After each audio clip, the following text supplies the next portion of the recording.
जय हिंद दोस्तों, कैसे हैं आप लोग। आई होप आप लोग अच्छे होंगे और आप लोगों की तैयारी भी अच्छे से चल रही होगी।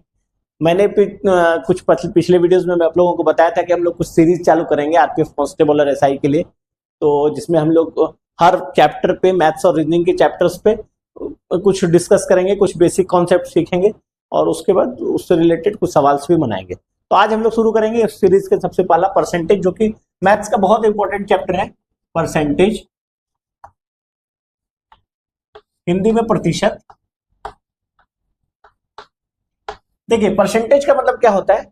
प्रतिशत मतलब सैकड़ा, मतलब सैकड़ा में कितना, मतलब सैकड़ा मतलब 100, मतलब सैकड़ा, सैकड़ा में कितना। अगर हम बोलेंगे 5%, मतलब 5%, प्रतिशत का साइन सिंबल ऐसा होता है और प्रतिशत का मतलब होता है 1/100। प्रतिशत का मतलब होता है 1/100। और जैसे हम 5% का मतलब बोल रहे हैं कि 100 में 5, कंपेयर किसके साथ किया जाता है, 100 के साथ। 100 में 5% का मतलब 5/100, 5/100। ठीक है। तो मतलब परसेंटेज का ये समझ लीजिए कि परसेंटेज जो है, परसेंटेज का मतलब होता है 100 से कंपेयर करना किसी भी चीज को, कि 100 में कितना। एक बेस, इसमें क्या परसेंटेज में बेस क्या है, 100 है। 100 के बेस के आधार पर दूसरे का निर्धारण किया जाता है। ठीक है। अब आप लोग देखिए कि सवाल में बहुत सारा सवाल जो है, अब हम लोग निकालने का तरीका पहले समझ लीजिए। कोई भी नंबर जो है, कोई भी नंबर अपने आप का 100% होता है। जैसे अगर हम 50 बोले तो 50 जो है अपने आप का, 50 अपने आप का 100% है। 100% का मतलब 100/100। देखिए कट के फिर हो गया 50। कोई भी नंबर अपने आप को कितना हो गया, कोई भी नंबर अपने आप का 100% होता है। कोई भी नंबर अपने आप का 100% होता है। अब यहां पर बात कर रहे हैं, अब हम लोग देखिए, अब परसेंटेज में आपको जो है ना, एक सबसे बड़ा बात है कि आपको एक चार्ट अगर याद रहेगा ना, चार्ट याद रहेगा तो हम लोग उस चार्ट के माध्यम से जल्दी जल्दी चीजों को निकाल सकते हैं। जैसे एग्जाम्पल बोल रहा हूँ, 100% का मतलब क्या हो गया, 100% का मतलब हो गया 1, ये आप जानते हैं। 100 का आधा कितना हो गया, 50। 50% का मतलब कितना हो गया, 1/2। 100 का आधा 50, 1 का आधा 1/2। अब 50 से और आधा कर देते हैं 25। 25% का मतलब क्या हो गया, 1/4। इसका और आधा मतलब हाफ का आधा 1/4। 25 का आधा अगर करेंगे तो 12.5। 12.5% का मतलब किसका, इसका आधा 1/8। और 12.5 को फिर आधा करेंगे तो 6 1/4%। 6 1/4% का मतलब कितना, 1/16। ये इस तरह से क्या हुआ, ये एक डाटा हुआ। अगर हमको सवाल में दिया हुआ है, सवाल में पूछ रहा है कि बताइए कि 160 का या ऑफ, इंग्लिश के लिए 160 ऑफ 6 1/4% कितना होगा।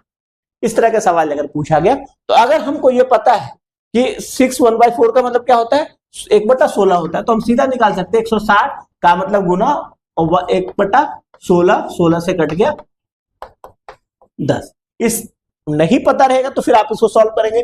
6 चौके 24 1 25, इसको इस तरह से सॉल्व करेंगे। 6 चौके 24 1 25/4 और प्रतिशत का मतलब नीचे में 100।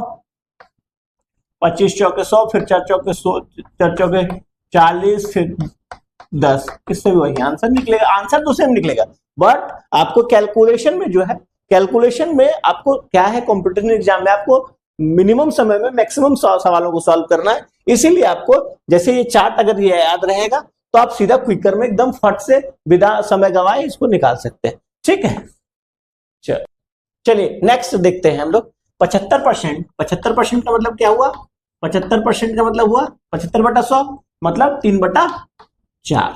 ठीक है, 75/100 ये निकाल लेंगे आप लोग, मतलब मैं डायरेक्ट लिख दिया, कंफ्यूज नहीं होंगे। 75% का मतलब 100, 25 दिया 75, 25 चौके 100, 3/4 हो गया। ठीक है, आपको ये याद रखना है। आप समझिए, जैसे मैं बोल रहा हूं, आप ये 100% का मतलब मैं क्या बोला आपको, 1। ठीक है, अब अगर हम बोल रहे हैं 10%, 10% का मतलब कितना, 1/10। इसका 10 हिस्सा किए तो इसको भी 10 हिस्सा किए। इस तरह से समझ सकते हैं। 100 का 10वां हिस्सा 10% हुआ तो 1 का 10वां हिस्सा 1/10। 10% का मतलब ये। 20% का मतलब कितना हो गया, हम 2/10 बोल सकते हैं या फिर काट के 1/5 बोल सकते हैं। ठीक है, 40% का मतलब कितना, 40% का मतलब 4/10, 4/10, 4/10 को फिर हम काटेंगे तो 2/5 या 1/5 था, इसका डबल हो गया 20% का मतलब 1/5, तो 40% का मतलब 2/5। ठीक है, अब 80% का मतलब 80% का मतलब इसका फिर क्या हो गया, 40% का मतलब 2/5, तो 80% का मतलब कितना,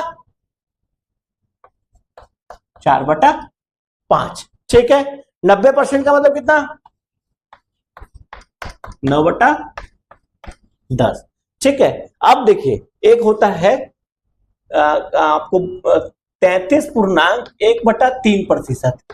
ठीक है, ये क्या है, ये 100 का कितना हिस्सा है, 100 का ये 3 हिस्सा में है, ये तीसरा हिस्सा है, तो मतलब 100 का मतलब 1 होता है और ये 100 का तीसरा हिस्सा है, तो 1/3। 33 1/3% का मतलब 1/3। इसी को डबल करेंगे तो क्या हो जाएगा 66, और 2/3% का मतलब कितना, 2/3, और इसको आधा करेंगे तो 16.2/3% का मतलब इसको आधा 1/6। ठीक है, ये हो गया। चलिए चलिए अब हम लोग कुछ सवाल पे बात कर लेते हैं। जैसे हम बोल रहे हैं 260 का 15%। ठीक है, इस तरह के सवाल को जब आप देखिए, एक बात समझिए, इस आपको अपना पुराना पद्धति को चेंज करना पड़ेगा। नया चीजों को सीखने के लिए आपके दिमाग में जो पुरानी चीजें पहले से फीड है, वो आप सीधा क्या करने लगते हैं, जैसे सवाल देखते हैं आप लोग सीधा कैलकुलेशन करने लगते हैं 260 का 15/100, और फिर वो काट पीट करेंगे, 5 तिया 15, 5 दूनी 10, 13 दूनी 26, 13 तिया 39, ऐसा शुरू करने कैलकुलेशन करना शुरू कर देंगे। जैसे सवाल देखेंगे आपके दिमाग में कैलकुलेशन लिखने वाला चालू हो जाएगा। तो मेरे कहने मैं बोल रहा हूं, आप जो है ना अपना पुराना जो भी आप सीखे हैं उसमें आपको कंपटीशन एग्जाम में निकालना है ना, तो आपको तरीका को चेंज करना पड़ेगा, आपको मैथ्स के तरीके बनाने के तरीके को चेंज करना पड़ेगा। जिससे क्या होगा ना कि आप तब मैथ सीख पाएंगे अपने पुरानी चीजों। अब डाटा जो आपके फीड हो चुका है दिमाग में, पहले उस पुरानी डाटा को डिलीट कीजिए, नया डाटा तब फीड होगा। देखिए सिर्फ समझिए, सिर्फ माइंड में कैलकुलेशन कीजिए विदाउट मतलब पेन पेपर का। समझिए 260 का 10% का मतलब क्या हुआ, 260 का 10% आपको समझ में आ रहा है कि 26 हुआ। ये तो आप क्लियर है कि सर 260 का 10% तो हम बता पाएंगे कि 260 का 10% होता है 26। हम बोल रहे हैं 210 का 10% 26 हो गया, 260, और हम बोलेंगे 260 का 5%, तो 10% जब 26 होगा तो 5% कितना होगा, 13 होगा।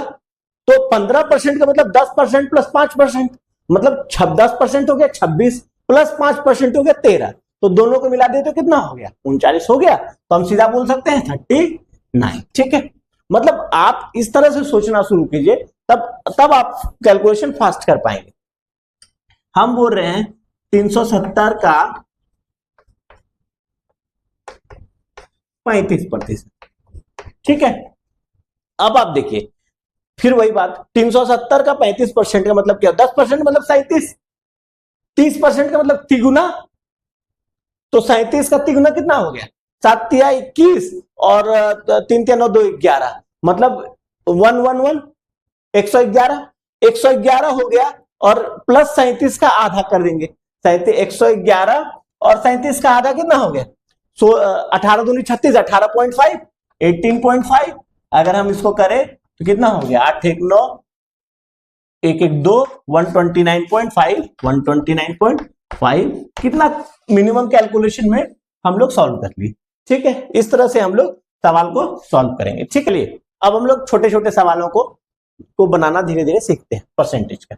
जैसे सवाल बोला 3/4 को प्रतिशत में बताइए, को प्रतिशत में बताएं। एक्सप्रेस करना है 3/4 को परसेंटेज में। तो किसी भी भिन्न को आप समझ लीजिए, किसी भी भिन्न को जब हम परसेंटेज में बदलना रहता है तो उसमें 100 से मल्टीप्लाई करते हैं। ठीक है, परसेंटेज का बदलने का मतलब है 100 से मल्टीप्लाई।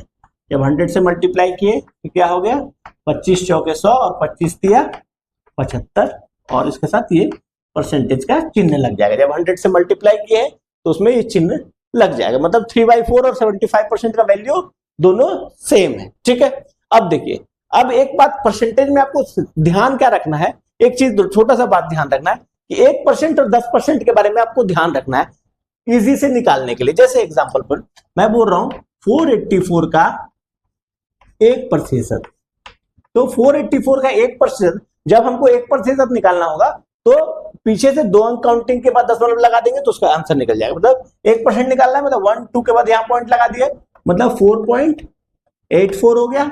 और 10% निकालना है अगर 484 का 10%, तो क्या करते हैं, पीछे से 1 अंक के बाद दशमलव बैठा देते हैं, पीछे से 1 अंक के बाद दशमलव, मतलब 48.4। ये आपको आगे जब हम लोग और कैलकुलेशन करेंगे तो ये चीजों का बहुत बहुत बहुत यूज होगा। ठीक है, चलिए नेक्स्ट सवाल देखते हैं। नेक्स्ट सवाल है, सवाल बोल रहा है 2 इज व्हाट परसेंट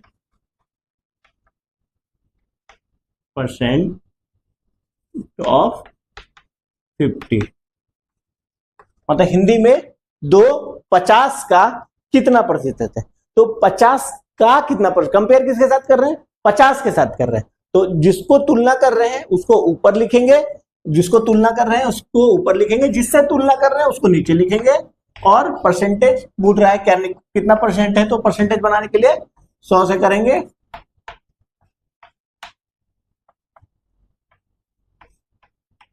ये आपका आंसर निकल गया। ठीक है, फिर से समझ लीजिए बात को कि जिसके साथ तुलना कर रहे हैं, जिसके साथ कंपेयर कर रहे हैं वो हर समय नीचे रहेगा, और जिसको कंपेयर कर रहे हैं उसको ऊपर रखेंगे। और परसेंटेज में बदलने के लिए उसको क्या करेंगे, मल्टीप्लाई करेंगे उसमें 100 से, और उसके बाद उसका आंसर निकल गया। मतलब 50 का 4% अगर आप देखेंगे, 50 का 4% कितना होता है, 2 होता है। तो वही पूछा गया था 2 इज व्हाट परसेंट ऑफ 50, 2 50 का कितना प्रतिशत है, तो 2 50 का 4% है। ठीक है, चलिए नेक्स्ट सवाल बोल रहा है 45% of 300 plus root under question mark is equal to 56% of 750 minus 10% of 250। ये आरआरबी 2009 का क्वेश्चन है। अब देखिए एक ट्रिकी, देखिए यहां से ध्यान रखिए, जब भी किसी नंबर के डबल जीरो होगा और उसका परसेंटेज निकालना होगा तो सिर्फ इसको और इसको मल्टीप्लाई कर देंगे, 45 और नंबर को मल्टीप्लाई कर देंगे, कितना हो गया, 5 तिया 15, हाथ में 1, 4 तिया 12, 1 13, 135 सीधा निकल गया। प्लस क्वेश्चन मार्क है रूट अंडर के अंदर। अब यहां पर देखिए ये वाला एक ट्रिक देखिए ध्यान से, 56% ऑफ 750 बोल रहा है, तो हम परसेंटेज में कभी भी हम अगर हम बोल सकते हैं कि 10 ऑफ 50% बोले या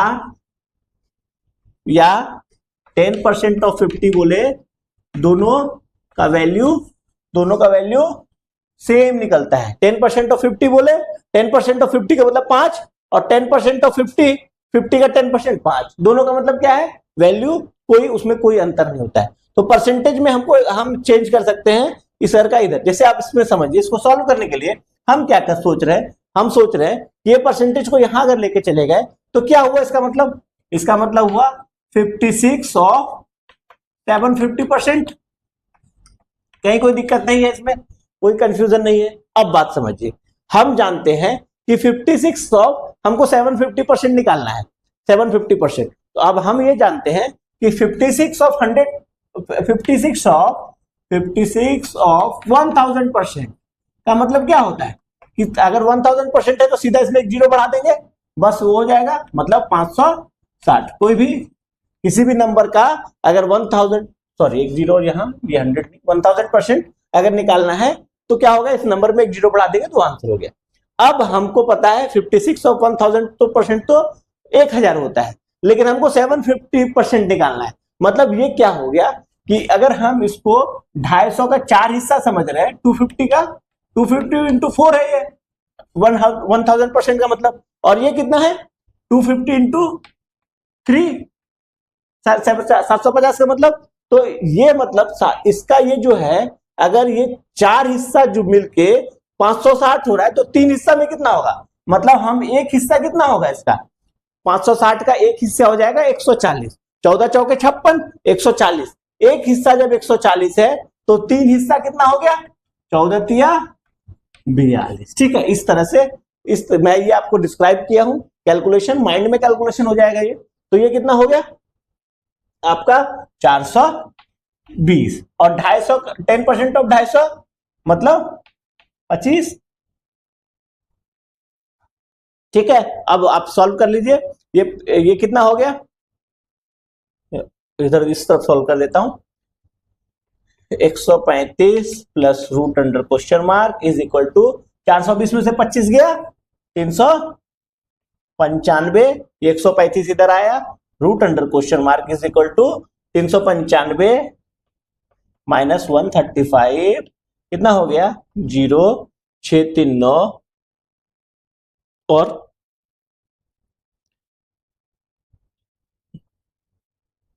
260। Question root under question mark का मतलब 260, तो क्वेश्चन मार्क मतलब वैल्यू जो भी निकालना है उसका मतलब क्या हो जाएगा, जब इस तरफ रूट हटाते तो दूसरी तरफ क्या हो जाता है, स्क्वायर हो जाता है। 260 का स्क्वायर मतलब 26 का स्क्वायर कितना, 26 का स्क्वायर होता है 676, 676 और 10 का मतलब 00।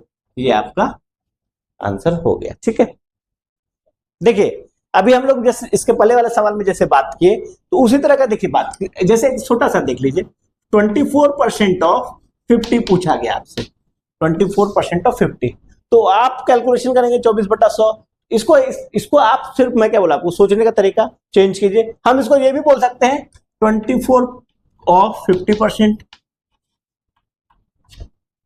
ठीक है, तो 50, अब ये इजी हो गया। ये आपको लग रहा होगा थोड़ा टफ कि इसको कैलकुलेशन अरे कैसे मौखिक तो कर नहीं पाएंगे, लेकिन इसको कर पाएंगे आप इजी। 24 का 50% हम आपसे पूछेंगे तो आपको पता है कि सर बोल देंगे कि सर ये तो इजी है 12। ठीक है, तो आप क्या कीजिए, मतलब दोनों में कोई अंतर नहीं, तो आप चीजों को इस तरह से लेके सॉल्व करिए और फिर आप देखिए कि टाइम आपका बहुत बचत होगा। ठीक है, ठीक, अभी हम लोग और इस तरह के सवाल को, आज तो हम लोग बेसिक कॉन्सेप्ट सीखे और कल अभी हम लोग इसका परसेंटेज का सीरीज कंटिन्यू चलाएंगे, 2-3 सीरीज और चलाएंगे। आज फर्स्ट सीरीज था ये, फर्स्ट सीरीज में मैं आपको बेसिक कॉन्सेप्ट बताया, परसेंटेज के बारे में बेसिक बातें बताई।